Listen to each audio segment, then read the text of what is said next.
You're now live. Okay. Hey. As promised, I am live with my friend Erica Rachel, the artist. Erica's going to explain about herself and why we're sitting here today. Yeah. You have the floor, my dear. All right. So, you try not to cry. No. I'm not going to cry. Well, it is very emotional. So, 10 years ago, so get this. 10 years ago today. Mm-hmm. Today, Valentine's 10 Day. years ago today. That's Valentine's Day. Okay.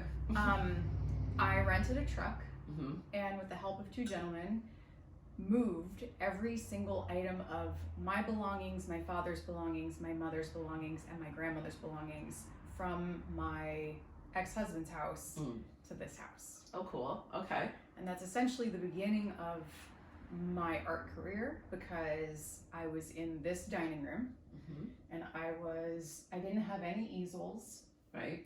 I had one canvas that I started painting on basically at that couch and a coffee table, and as I evolved from that I would buy canvases and stack them up here in this room and I would paint on them. So like there would be one medium-sized canvas and then a smaller canvas stacked on top, and I started painting that way.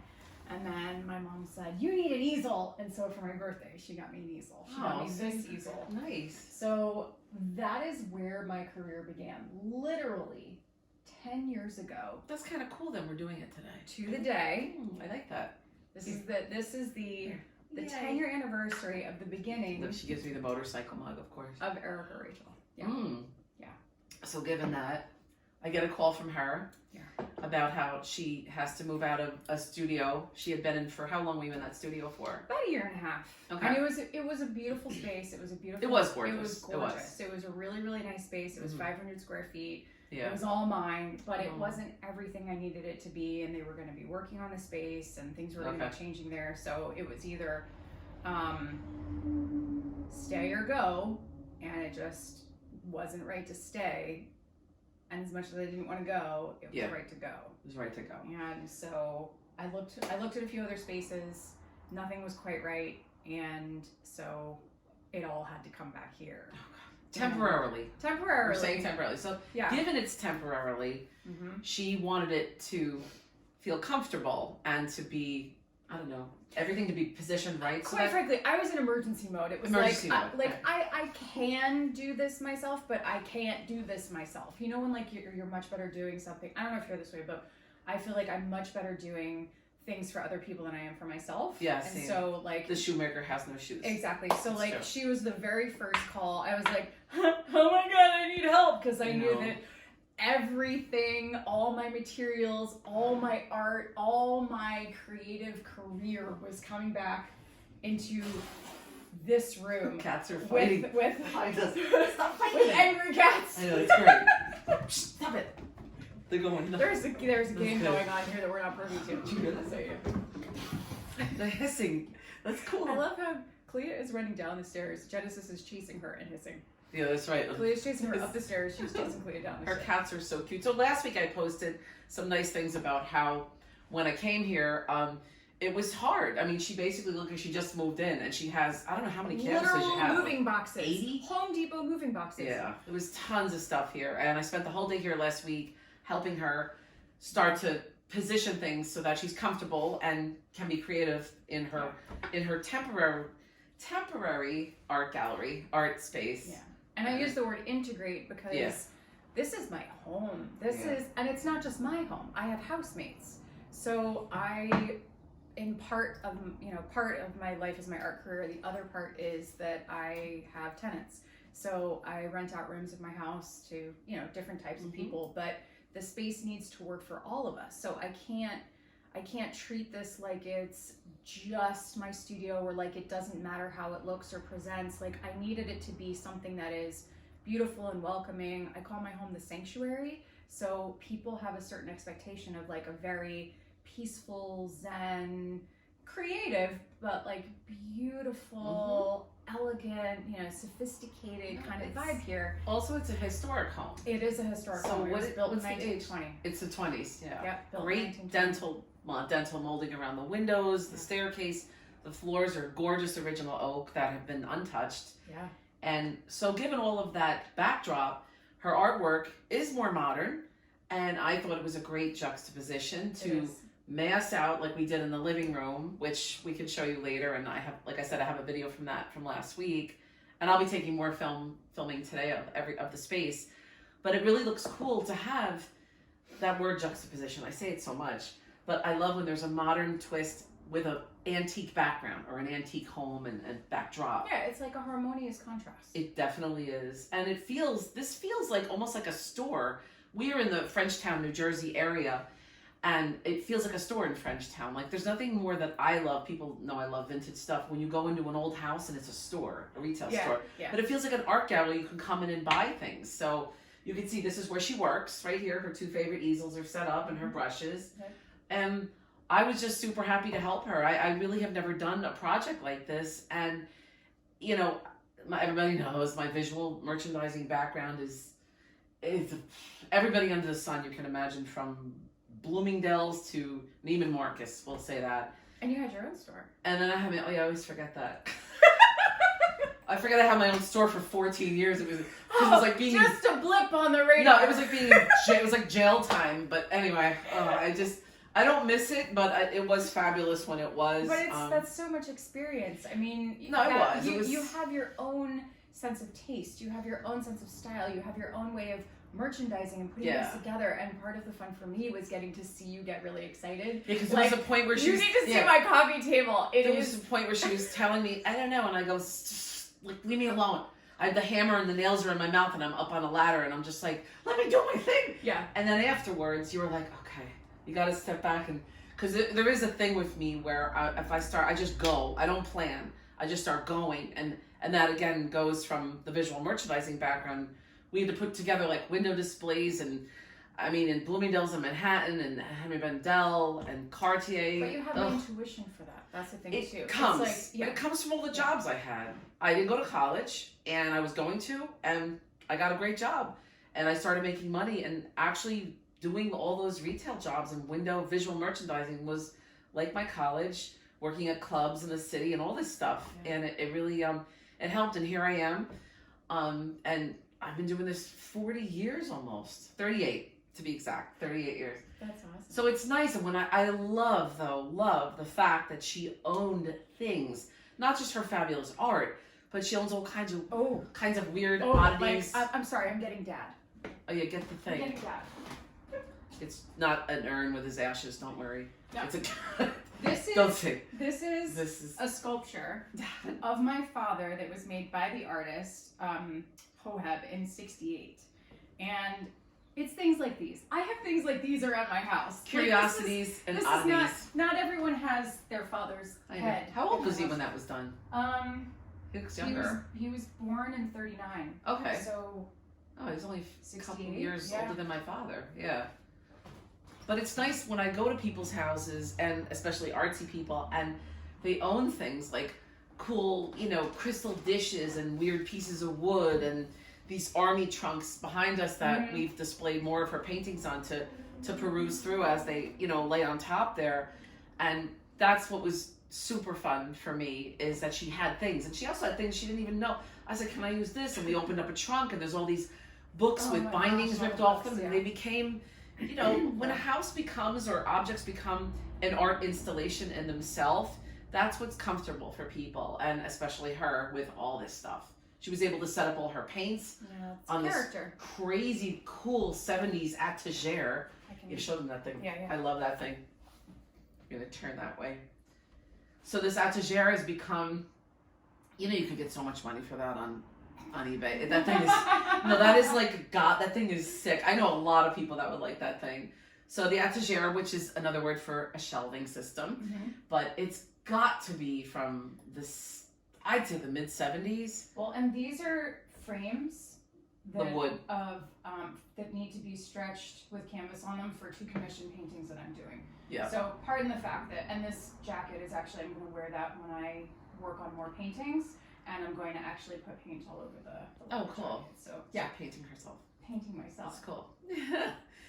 But it's fun, and I really, when I left here the other day, I had to get her a couple of new rugs and some fresh pillows. And what happened today when I walked in, it felt like a whole new experience for me. And I'm always saying that to people, as you know, like when you look at something, when you walk away, whether you know it or not, and whether you are artistic or not, your eyes will readjust.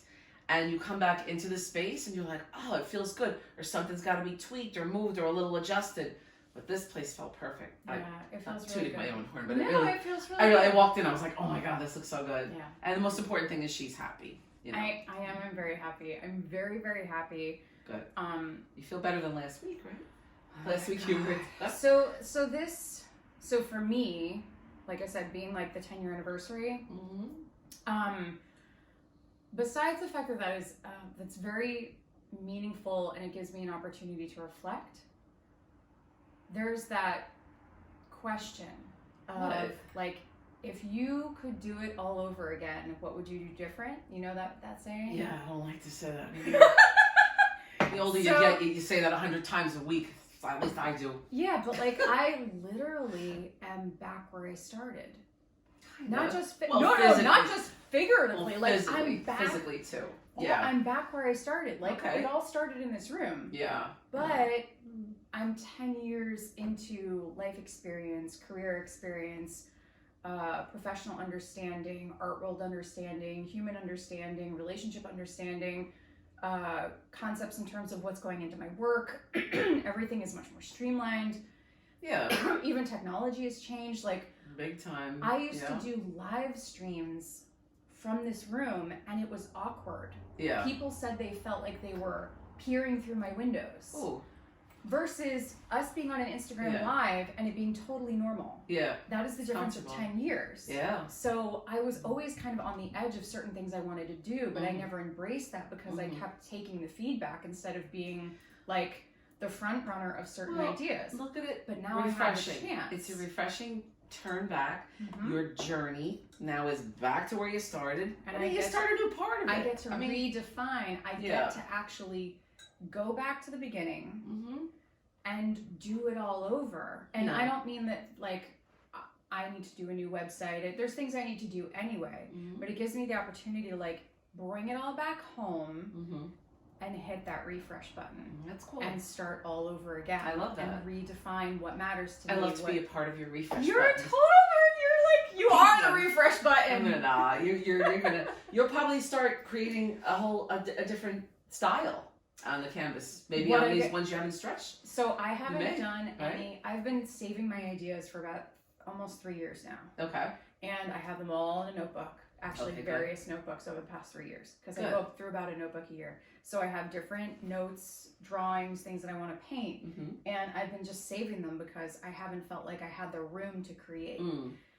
For whatever reason, as soon as these babies got put on the easel, I felt ready to paint again. Oh, good. So I haven't had that feeling in years. Oh, that's nice. So so it really feels good that like I'm gonna be able to bring to life. Thank you. I'm gonna. Oh, it's cool. I mean, I'm gonna bring to life all those ideas. I'm happy. I met Erica. How many years ago now? Just a few. Yeah, just a few years through a dear friend of ours, Sherry. And Sherry. Shout out to Sherry. Shout out to Sherry if you're watching. And right away we knew like you want to go to a club in the city. We got a vibe. And we got a vibe. Like you like to go to the city to dance, and we've been out a few times to clubs and had a really good time. And then now we're sitting here doing this. I mean, we can go. Well, and it's very cool that we acknowledge each other's versatility too. Like, we're the people who can be up on the. It's not the catwalk. Is it the catwalk? It was kind of a catwalk. Yeah. So like House of Yes, if anyone knows. Yeah. So like up on the catwalk, we're brought up. But we were picked to go up there. We were picked to go up there. We were picked. It was fabulous. We had the energy. We had the vibe. A fabulous drag queen was like, you too. And we were like, what? Okay. That was fun. Yeah. That was a fun night. That was fun. Oh, that's right. I'm sorry. I forgot her friend was with us too. But it was a lot of fun in Brooklyn that night. We had a good time.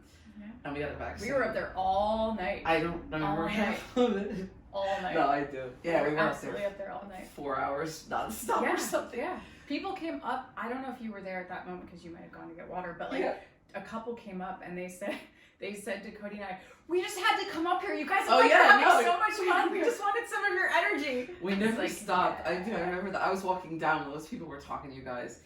But it's fun to meet people. Like I've always been super creative in my life and all. And then I met Erica and we hit her off at Sherry's house that day and we were talking. I'm like, wait, you're an artist? Like you really paint and really sell your, like I was, some people say I'm artistic and I'm like, but she's the real deal. Well, and something that she said when she was actually doing this with me that I was really, really happy about. And you said you were so relieved and so happy to be working with real art. Oh, yes, absolutely. Like, and understandably so. A lot of people, they don't have the budget for, $1,000, $2,000, $5,000 worth of art, especially when they're trying to work with what they have. Yeah. I completely understand and support going to Home Goods and all the different places, Home Sense, to get, what you need just to fill a wall. I've been there, I understand. I mean, I've never been there, I filled it with flags, but still, I understand. There's some cool stuff. But there's no energy in that. It's lacking passion, it's lacking creativity. It's not lacking creativity, it's lacking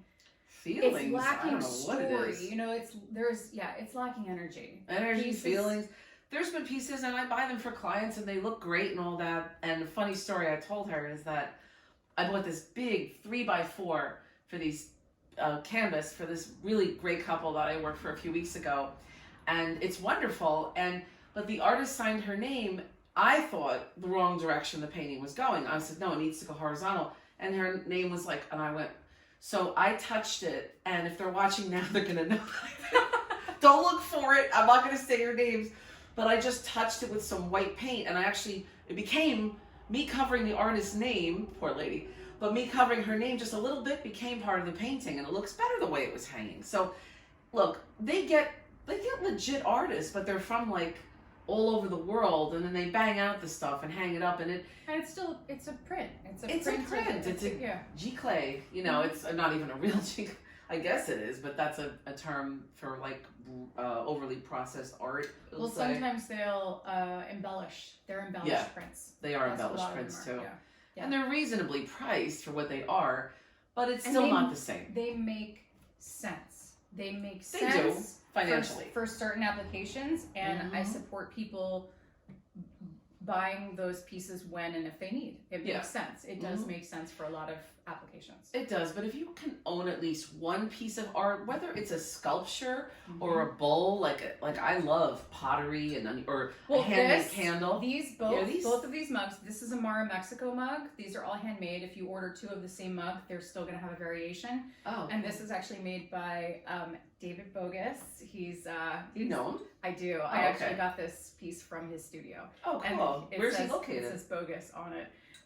Bogus. I like his last name, Bogus. He's just kind of a funny name. He's just amazing. Shout out to Dave. And to Mara Mexico. So, so he's located. His studio's in Kingwood currently, but he teaches. He's actually Kingwood's around here. Oh, okay, got it. Yeah. Okay. Yeah. If anybody hasn't been to this area, Hunterdon County, Frenchtown, gorgeous roads to ride on, of course. Visit. And it's just wonderful. Frenchtown is cute. It's small. It's gotten a little bit bigger with their retail. I've noticed like a couple of really cooler stores are there now. And Milford is on the come up. They are like right at the bottom of the turn. So if you visit the little local towns, if you're familiar with Lambertville and New Hope, Lambertville is to New Hope what Milford is to Frenchtown. Oh. So, Lambertville has a slightly different vibe to New Hope. New Hope is very bustling and there's a lot of... A little touristy for me. A little touristy. It's gotten that way, but Lambertville still has that kind of homegrown feel. One of a kind feeling. Yeah. I feel that way about the stores when they're not chains or selling crystals. Yeah. It's not Hoboken. Oh, God. No, it's not. New Hope's becoming a little Hoboken-esque. And I don't say that as a bad thing. It's just that's how I see it. It is, and it does well. And a lot of people go there, and it's beautiful. And then you cross the bridge, and it's gorgeous. It's a gorgeous day there. Yeah. I saw a TikTok recently. Some guy was like, I discovered New Hope, and it was cute. I'm like, oh, because I've been going there for like 40 years. Yeah. But it was cute, and he was a young guy, and he was talking about New Hope and Lambertville, and I was like, oh, that's neat. Yeah. Because it's only, what am I, an hour from where I live in the Essex County area there, and we're 30 minutes from New Hope where we are now. Right. And which is we're equal distance from New York and Philly. Oh, you so are? Hunterdon Oh, I County didn't realize is you were right in the middle equal of Philly. distance from, Oh, yeah. cool. So That's all cool you to know. people fleeing the cities, this is where you've all gone. You've overtaken Montclair. Come out farther. I'm just kidding. Yeah. Oh my God, Montclair is like a lot of people from the city are there, but it's wonderful out here. You feel like you're in the country. You feel like you're a lot farther away than you really are, and that's what I love about it. Truly. Oh, I love the cows and the horses. When I go by, I'm like, I slow down to look Do at you the know cows. that there's more horses per capita in New Jersey than there are in Texas? I heard that recently. Yeah. What the hell? It's because we have so many trainers here. There's so much high quality of the industry professionals. Shout out to my cousin Veronica, who owns a horse. If she's watching this, she's gonna love that. Yeah, she owns a horse. She lives over on Lake Apacon. Nice. I don't know where her horse is kept, but she has a cute horse she owns. There you go. Yeah, and there's a lot of great restaurants. I mean, we could talk about the area. The more we talk about the area, I'm gonna want to go to lunch. Yeah, I know, right? So that's where I'm going after this. But I was so happy to help Erica, and she's so happy, and it feels so different than last week when I first came in and we were like, crawling in and over Home Depot boxes. I didn't tell her, actually. I fell when she was in the kitchen, but I'm a klutz. No, it's fine. I tripped on on the edge of the closet. Oh no! No, I'm really clumsy, and but it's part of my whole thing. But it was fun, and she has two really cute cats, and they were running around, which was adorable. Oh, yeah, we got some cute footage of that. They're really fun. We got a lot of them. But we hope, we hope and pray. I don't pray. I don't pray. But we hope that Erica's journey now will continue, and she's starting again where she started. She's starting over where she started, right? Yeah. Started from the bottom, now you're here. Yeah, started from the bottom, now the whole she's here. Exactly. She's back where she started, and I think it will refresh her. And I've been super happy to be a part of this for her and to set up everything. I will make another post. I'm actually going to make a really nice TikTok because they have so many great features on the app about this place and narrate it. And I think that'll be a lot of fun for her. Yeah. Anything else you want to say? I forgot everything else I was going to say. Oh, we said it all. Yeah. Well, I mean, that's just the fun of an ebbing and flowing conversation. Is, you think of something, you're like, oh.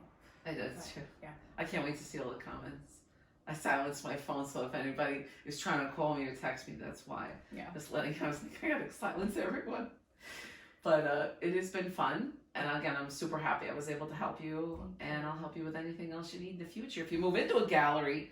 Oh, that's what I was gonna say. Jesus, I'd love to set that up. God. So my tenants, I was super concerned. Like, there were a couple times. They must be happy. That's what I was gonna say. So there was like a couple decisions you want to make, and I was like, it's not just my space. Yeah, you were saying that last week. Right. So I was really concerned that like they were gonna be happy, and I wanted to keep it minimal, and like I said, my housekeeper's gonna kill me, all sorts of things that I had concerns about, and so.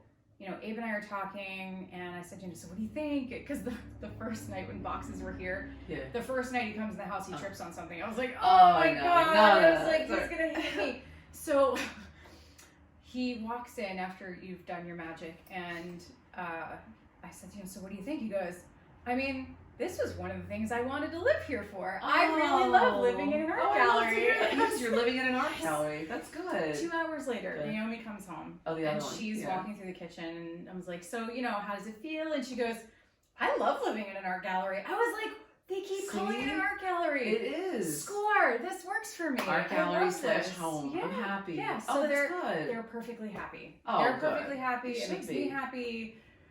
They're enjoying the fact that this is a creative space. Yeah. Important thing, we got rid of the TV. Yeah. So that was... Well, in the main room. Yeah, in the main room. So that was formerly set up like a living room. Yeah, right? It is, yeah. Now it's more of a sitting room, which actually makes these two rooms much more accessible and usable for all of us, and it wasn't that way before. Yeah. These were two rooms that never got used. These were pass-through rooms. And the most beautiful rooms in the house. They are the most beautiful rooms in the house. The formal dining room and the formal living room. Yeah.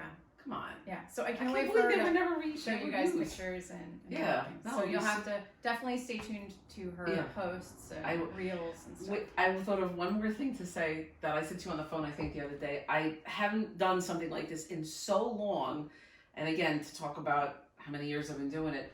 The only other time I helped set up an art gallery was in Soho. It had to be 1986, had to be. And the B-52s were performing. And who would I say was there? I forgot. What's his name? You said Basquiat was there. Basquiat was there. Yeah. And a few other people I can't even remember. David Byrne from the Talking Heads was walking around. And I had to arrange just about 10 paintings for some artist. I can't even remember who it was. It was a woman. And she was part of that gallery. I don't even remember where in Soho it was. But Fred Schneider was hanging out, and it was like really cool. So 80s. She's so cool. I think 86 right on the money it was. I was too. You were I wasn't too. But that was a cool gig. And I remember I only got like $100 for it, but to me that was a lot of money, and it was just a free thing. And then it was inflation. It was not, you're right.